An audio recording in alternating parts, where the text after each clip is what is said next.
Well, hello and welcome to the Shallow Proclamation. My name is Paul and I'm joined by... Thomas.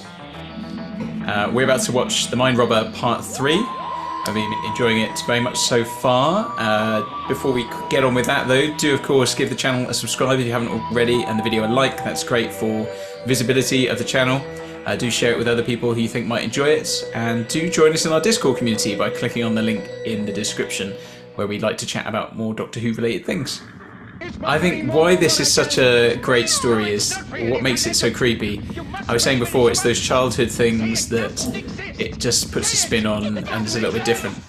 But actually, I think what this is closest to in reality is a nightmare, isn't it? Yes, that's or like very true. when you're having a dream, and like when the soldiers were leading them through the forest of words, and then suddenly everything disappeared, and they were just in this black void where the unicorn was there. That's just like what happens in dreams, where suddenly you're somewhere else, and you go, "How did I get here?" It's cool how we haven't seen this guy's face yet.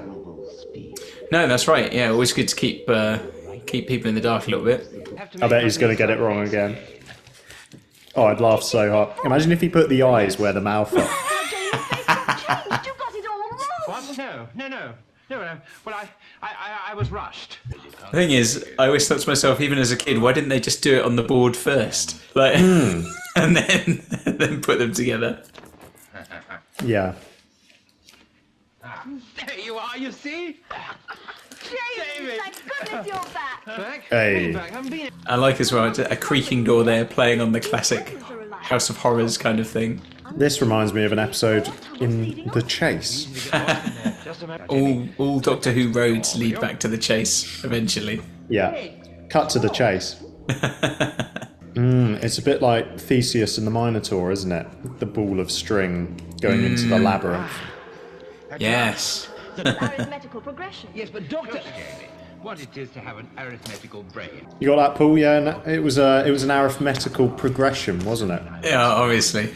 I was thinking that. I was thinking that in the first episode, actually. But no one said it. Is there a Minotaur? I can't remember if there is a Minotaur. Rings a bell. Hey, it's a legend. Another mythical beast like the unicorn. But it's there! No!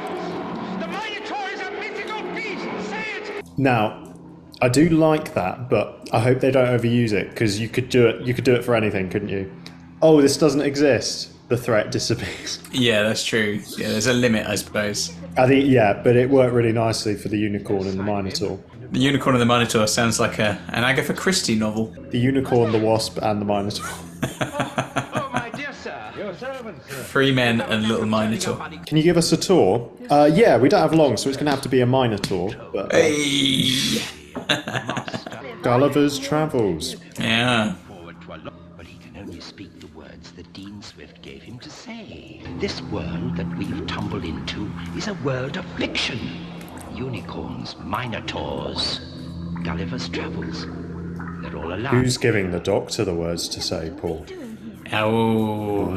I'd kind of want them to do this, just like an all-out meta Doctor Who episode where Russell T Davies and Stephen Moffat like write themselves into the story. Could work. It could work. It'd be hard to pull off without being annoying, but Now, I think this is filmed in Tunbridge Wells, not far from where I live. That's a great shot, like, to get the soldier in the background there. yes. Oh my goodness, is this going to be Rapunzel? Ages ago, I said, does Rapunzel ever? You did, and I kept quiet because I knew. Yes. Yes. Oh, this is amazing. No, that hurts. You mean this is your hair? Of course. Oh, cool. Vanity Fair, Don Quixote. It's like feeding all the literature into it. It's an AI, basically. This is ChatGPT writing a Doctor Who episode.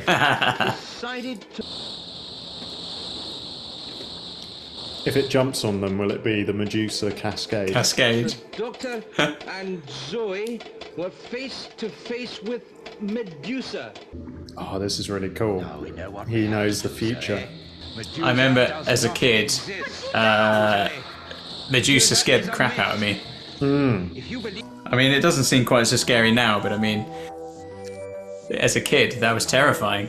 Yeah. Something about the fact when you've got to stand there and you can't react, you know, and the thing's coming right up to you, the hand right up by there, by them. Yeah, no, that was actually quite scary. There was a Sarah Jane Adventures episode that had the Medusa in it. Oh, really? Yeah, I remember that being quite scary. I don't think I've not really seen. I've saw very little of the actual Sarah Janes. I mean, this is just great, isn't it? It expanded the kind of the universe a lot more, in that now we know the story is sort of being written, and anything can kind of be pulled into it. And yeah, that was really cool, that moment where Jamie sort of saw behind the curtain, wasn't it? And he was reading what was going to happen. I'm surprised that it's being this sort of meta and experimental in quite an early episode of Doctor Who.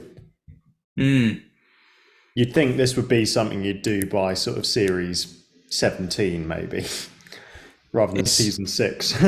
It feels particularly fresh, I think, after season 5, which was predominantly similar stories, wasn't it, in terms of the Base Under Siege format. This is very, very fresh in comparison to that. So it makes it stand out quite nicely, I think, from that, which is great.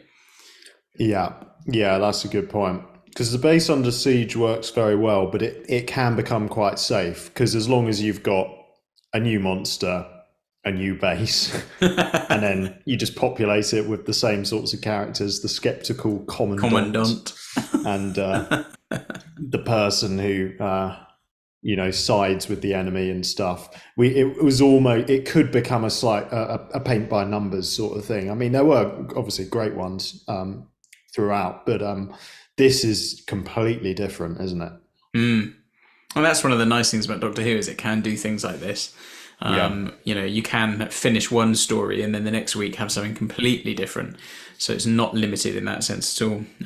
But yeah, I think, it's another really good, strong episode, and the tone, it, like I say, it expands the universe. So before we were in that kind of, the first episode was very much set in the void, wasn't it? The white open space with nothing really around them. The last episode was in this forest of words and hiding from the soldiers, and here we've kind of got into the labyrinth, and we've got the Minotaur and Medusa, and then Rapunzel as well.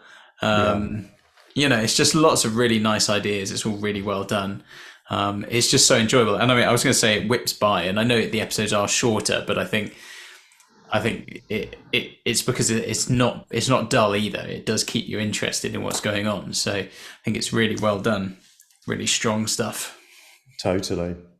Well, thanks for watching, everyone. Do subscribe if you'd like to stay in the loop, and do join our Discord by clicking the link below, and you can continue the conversations there. But thanks for watching. Bye-bye.